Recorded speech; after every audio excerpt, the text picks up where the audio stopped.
ओम गणेश हर हर महादेव। ચાલો સત્સંગ કરીમાં આજે એક સરસ મજાના વિષય ઉપર સત્સંગ કરીશું। એ વિષય છે શ્રી નર્મદેશ્વર શિવલિંગ। નર્મદા નદીમાંથી પ્રાપ્ત થાય, નર્મદાના કંકર એટલા શંકર, તો એમાંથી પ્રાપ્ત થતું જે શિવલિંગ છે જેને આપણે નર્મદેશ્વર મહાદેવ કહેવામાં આવે છે, એનું મહત્વ બહુ જ સંક્ષિપ્તમાં તમને સત્સંગ કરાવીશ ને એનું ફળ શું છે એ પણ। જો તમને આ સત્સંગ વિષય વિડીયો પસંદ આવે તો લાઇક કરજો, શેર કરજો અને ચેનલ પર નવા હોય તો સબસ્ક્રાઇબ કરીને ઘંટીનું ચિહ્ન દબાવજો। તો ચાલો સત્સંગ શરૂ કરીએ। હવે કથા બહુ લાંબી છે, હું તમને બહુ જ સંક્ષિપ્તમાં શ્રવણ કરાવું કે એક સમય જ્યારે ભગવાન શિવજી યમુનામાં સ્નાન કરી, યમુનાના કિનારે મનોહર રૂપ ધારણ કરી, હાથોની અંદર બધા વાજિંત્રો લઈને, ડમરૂ આદિ બધું લઈ અને લલાટમાં ત્રિપુંડ ધારણ કરી, શિખર ઉપર મોટી મોટી જટાઓને બધું ધારણ કરી અને જે ઋષિમુનિઓ હતા ત્યાં આગળ કિનારે જે બધા ઋષિમુનિઓ રહેતા હતા એમની સ્વેચ્છા અનુસાર ત્યાં આગળ નૃત્ય કરી, વાદ્ય કરી, કીર્તન કરી અને આમ તેમ તે નૃત્ય કરવા લાગ્યા। એ નૃત્ય કરતાં કરતાં એ ઋષિ પત્નીઓની સન્મુખ જાય છે અને ત્યાં આગળ એ નૃત્ય કરતાં કરતાં એ દિગંબર બની જાય છે।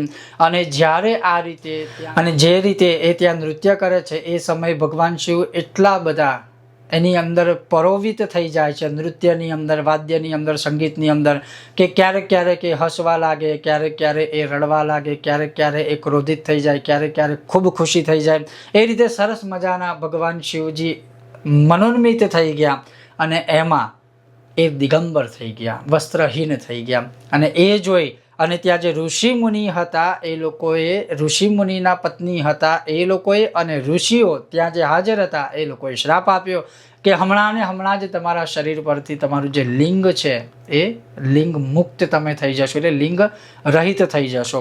અને આવું કીધું એટલે શ્રાપ લાગવાથી શિવ અન્યત્ર ત્યાંથી નીકળી ગયા, એટલે એ જગ્યા ઉપરથી શંકર ભગવાન ત્યાંથી નીકળી ગયા। ભગવાન જે લીલા કરવા આવ્યા હતા એ લીલા કરીને ત્યાંથી નીકળી ગયા। હવે એ જે લિંગ રૂપ ભગવાનનું જે શિવલિંગ રૂપ હતું એ અમરકંટક પર્વત ઉપર જઈને ગયું, અભિવ્યક્ત થયું ત્યાં આગળ।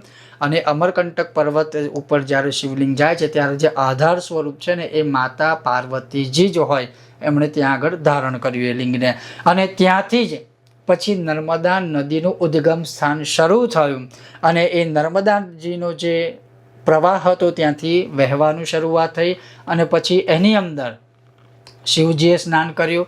એ જે શિવલિંગ હતું એની ઉપર નર્મદાજીનો અભિષેક થયો। પછી એ જે શિવલિંગ હતું એમાં જ પછી ભગવાન શિવે વરદાન આપ્યું કે નર્મદામાં જેટલા કંકર હશે એ બધા મારા સ્વરૂપે શંકર બનશે।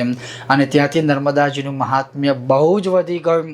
અને પછી કહેવામાં આવ્યું કે વરદાન શંકર ભગવાન આપે છે નર્મદા મૈયાને કે જે લોકો પણ નર્મદા જળ પીને નર્મદા મૈયાની સન્મુખ પિતૃઓનું તર્પણ કરશે, પિતૃઓનું શ્રાદ્ધ કરશે, એ અવશ્ય દુર્લભ કામનાઓને પ્રાપ્ત કરશે, એમના પિતૃઓને મોક્ષ પ્રાપ્ત થશે, એવું મારું વચન છે। એટલે શિવજીનું વચન છે અને એટલે જ તમને ખબર હોય કે આપણે ચાણોદ નર્મદા નદીના તટ ઉપર નારાયણ બલિ, શ્રાદ્ધ હોય, પંચબલિ, આ છે તે છે, બધી ક્રિયાઓ વધારે કરીએ છીએ।